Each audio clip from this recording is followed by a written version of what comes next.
Alright, so we're currently under our first caution of the day, and it's for tires changing. Everyone is switching from wet tires to dry tires because the track is drier than the ones that we had earlier, so everybody's getting their tires done. And you can see some action going on. There's Kyle Larson in his HedrickCars.com Chevy, the pole sitter for today's race.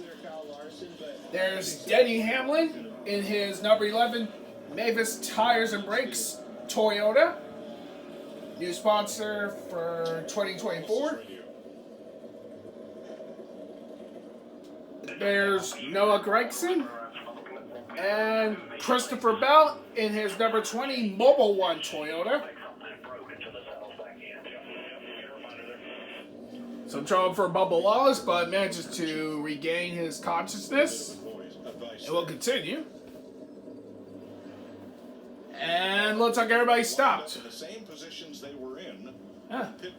Wonder what's going on.